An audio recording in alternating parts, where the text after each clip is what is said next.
And we came here to come and share with you our story in South Africa and our struggles and sufferings which we're going through in the country on a daily basis. And this platform is a very correct platform because we come from a country where students are in the forefront of the struggle. We come from a country where students are leading the struggle against colonialism. We come from a country where students are fighting against white supremacy and a capitalist system that has divided our country and excluded the indigenous people of South Africa and Africa as a whole. It is the students of South Africa, following the speech of the EFF in Parliament of South Africa, that demanded that Rhodes must fall. They do not say Rhodes must fall because of their hatred of white people, but they said Rhodes must fall because they hated what Rhodes represented, a white supremacy, a system that projected white people as superior and black people as inferior, a system that subjected black people to a situation where they were denied education so that they can be suppliers of cheap labor. Rhodes took our land. Rhodes introduced a system that led to a black genocide. Rhodes exploited our minerals and natural resources and left South Africa without anything that will demonstrate that this country is a mineral-rich country. We cannot continue to celebrate people who represented a racial divide of our people. So the students in South Africa are demanding, and they've succeeded, that everything else that represents backwardness and racial division and hatred of black people should not be celebrated. The students, after the defeat of those who believed that those who perpetuated white supremacy should be celebrated, they went further to demand that education should not be a commodity. It must be free for all, because education is a right protected and enshrined in the Constitution of the Republic of South Africa. They agreed, those students, that no university in South Africa should increase fees, because fees as they are now, they are extremely expensive. The government of South Africa agreed that they will not increase fees, and they thought that they have successfully silenced the students. Upon agreeing, in the same way they agreed to remove Rhodes, the students said 0%, no increase is not enough, we want free education. Following the success of the students to put on the national agenda the importance of education, then the workers in the university demanded to be incorporated as employees of the universities, because in South Africa, workers are not part of the staff complement of the universities. They are outsourced, they are owned by labor brokers, they've got no benefits, they've got no rights. They work for universities, some of them for more than 30 years. When they go on pension, they've got nothing to show. Students joined them and said, these are our parents, we want them to be integrated as part of the university, and they must have benefits. Because you've got a situation where in South Africa, the rich have got extremely more than the poor. We've got a situation where the rich love animals than the people. The dogs of rich people in South Africa have got medical aids, but the domestic workers and university workers, the farm workers, the petrol attendants, the security guards do not have medical aids, neither do they have rights as workers. They all work for a system called labor brokers. So students, like they did during apartheid days in South Africa in 1976, they've now influenced a new era, a new terrain of struggle, where the interests of the poor are firmly put on the agenda of South Africa. Today, South Africa discusses minimum wage. Today, South Africa discusses how the rich can share wealth with the poor, because the young ones are in the forefront of the struggle to transform South Africa. In South Africa, for the past 21 years, politics which were represented there were right-wing politics, which led to the ruling party also taking a right-wing direction because it only had competition from the right. There's never been a legitimate, credible left formation to challenge the ruling party or to have a ruling party striving for balance. And because nature does not allow a vacuum, the organization called the Economic Freedom Fighters emerged and closed that gap. The EFF emerged in South Africa because South African working class demanded a proper representative of the working class. EFF emerged in South Africa because the unemployment increased in South Africa. The poverty levels increased in South Africa. The inequality increased in South Africa. We have a situation where the levels of corruption in South Africa are actually institutionalized. You get a senior position on the basis of to what extent are you corrupt. If you are anti-corruption, you never get a promotion, because the state favors those who are corrupt. We have a situation in South Africa where a white-owned capitalism or economic system has been exploiting our people, and our people have not been benefiting from the mineral resources in our country. We have a company called the London Mine, which is mining in a place called Marikana. In that mine, the mine has got everything, all the basic needs: water, electricity, roads.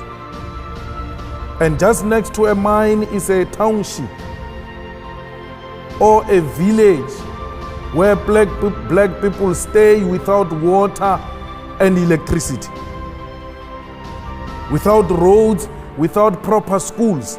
Yet London Mine is taking their platinum and reinforcing and making London and Britain to be what it is. Literally, between the mine and the community is a dumping area where the children coming from that community go and look for food in that dumping area. It is in the same mine where 34 workers were killed by a London mine. Those workers did not demand anything except a living wage. One of the workers in an interview, when he was interviewed and he was told, "You are looking for too much money, yet you are not educated. Why do you look for so much money? You have not been to school." He said, "I want this money so that I can take my child to school, so that my child cannot be like me. I want to produce a CEO of a mine." They were fighting to have roof over their head. They did not have weapons in their hands. But the government of the day responded to those genuine demands of the people by sending police with rifles, and people were killed because they demanded enough money to take their kids to school. Some of them, when police arrived, they raised their hands and pleaded that police should not kill them. Police shot defenseless masses of our people. One of the people who was shot there was one man who was wearing a green blanket called Mambush, with more than 7 bullets found on his head on a close range, because they demanded money and more money from London Mine. When people demand water, they get shot at and killed by the government. When people demand better living conditions, the response of the state is to kill those people. We're fighting against that. When the students demand free education, they get locked up by the regime. We're fighting against that. We're fighting for equality in our country.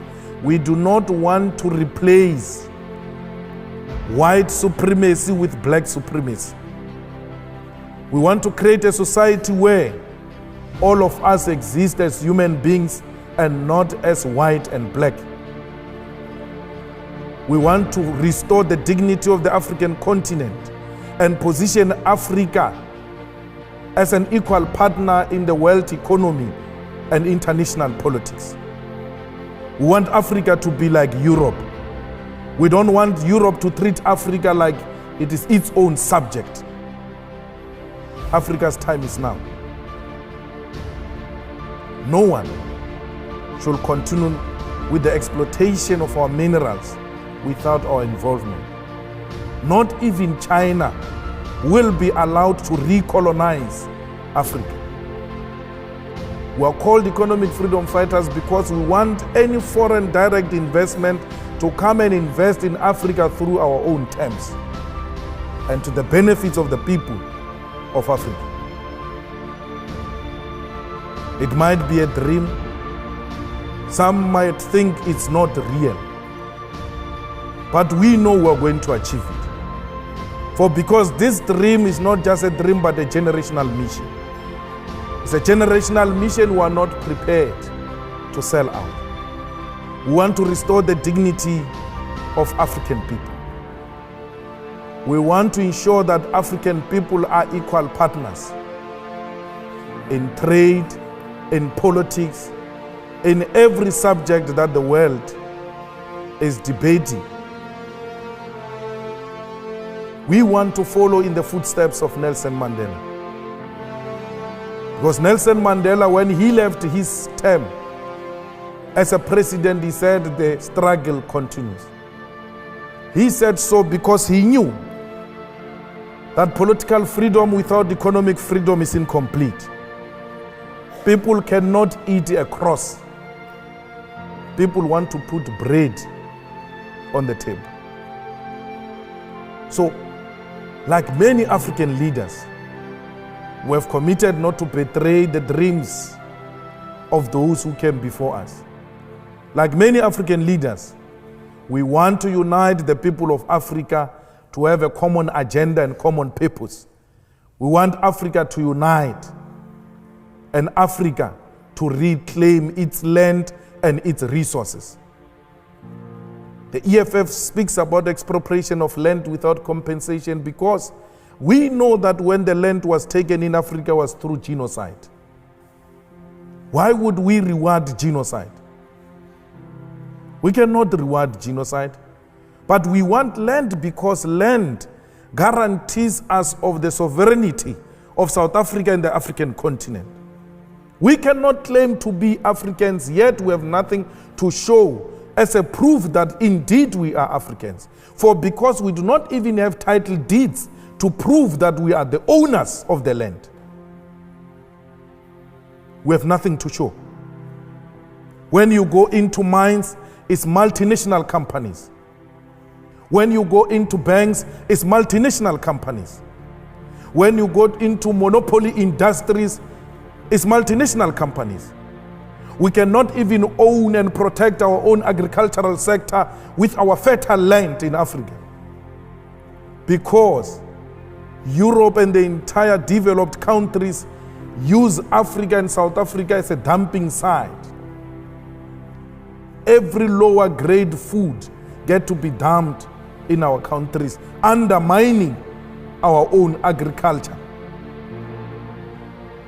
When we say those things, we are called communists, we are called anarchists, we are called radicals, because we must continue to bow before a white supremacist. We're refusing that. We're refusing to bow before imperialism and colonialism. We want a total control of our own country and our own land. We in South Africa, black and white, we coexist as people.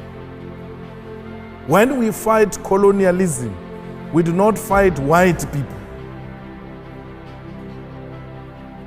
We come from a bad history of apartheid, where white people have exploited us for far too long.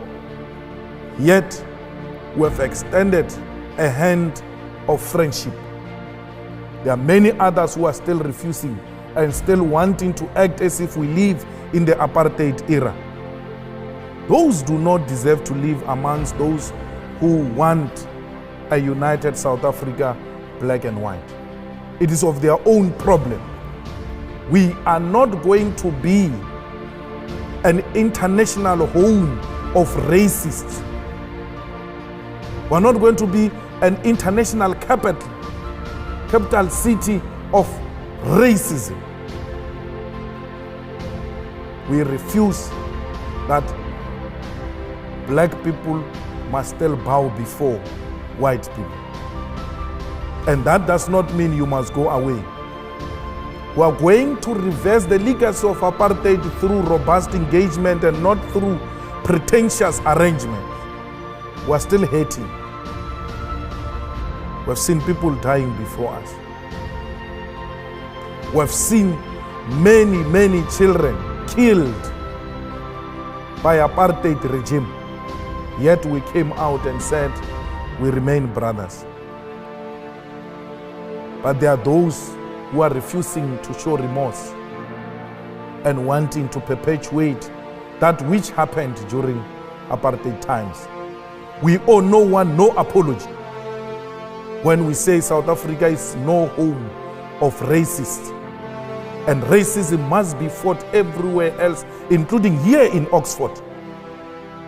It must be fought everywhere else in New York, where black people get to be shot at by police at will without serious action.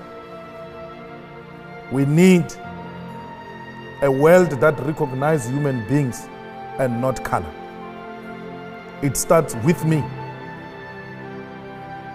It starts with me, particularly if you are white. You need to stand up and say, not in my name. We are a new generation. We need to usher in a non-racial international society.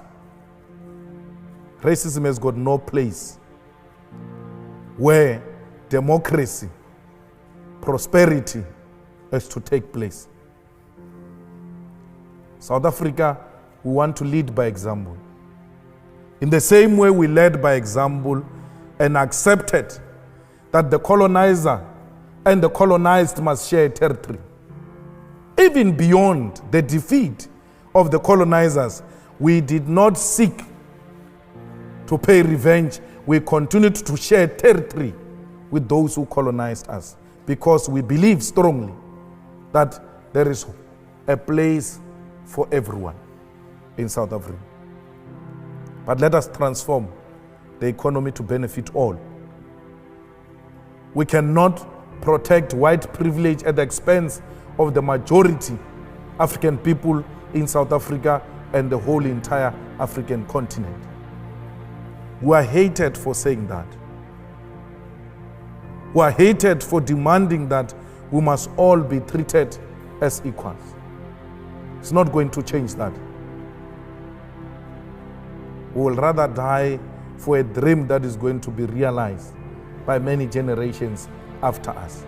Even if we don't realize it ourselves, we've made a commitment to lay a firm foundation for generations to come. We seek to inspire confidence amongst many, many, many African masses that they must stand on their own. In this day and era, you still have a situation where there are African states paying colonial tax to France. France, it is what it is because of those African states. You have the reserve banks of African states in France and not in Africa itself. And we must accept that and say it is acceptable, it is in the interest of Africa. It is not. We want Africans to have control over their own currency. We want Africans to have control over their own economy and what constitutes their own economy. Our struggle seeks to inspire that. Our struggle seeks to inspire accountable African leaders, not dictators, not unaccountable leadership that turns a public purse into a personal purse. Some leaders in Africa, when you ask them for money, they go and fetch from a reserve bank and give it to you because they treat a reserve bank as a personal bank account. It can't be. We want leaders who are responsible. We want leaders who are accountable. We want leaders who will go to elections and be elected through democratic means. Let people determine their own leadership and not because leaders are torturing them and intimidating them and imposing themselves on the people. We were happy when South Africa became one of the last liberated countries because we thought we would learn from many failed African states and not repeat similar mistakes. But it looks like we are traveling in the same direction that was traveled by failed African states. In the whole of Africa, I met some of the students earlier, some are doing research in Africa. You must go and check the facts. In every failed state, it became so because of an individual called the president. The president takes over the country and everything else gets to be designed around the individual called president. They move from a democratic rule to personal rule. They respect individual more than the state institutions. If a president does not like a red beret, a law is passed that all red berets are banned in this country. If the president in South Africa does not like a corruption fighting institution called Scorpions, they go and close down that Scorpion so that he can steal more than 250 million rands. I don't know what is that in pounds.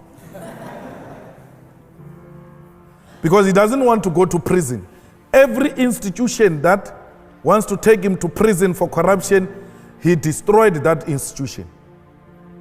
The Scorpions closed down because that was going to cause him problems. Now we've got a beautiful lady called the public protector fighting corruption.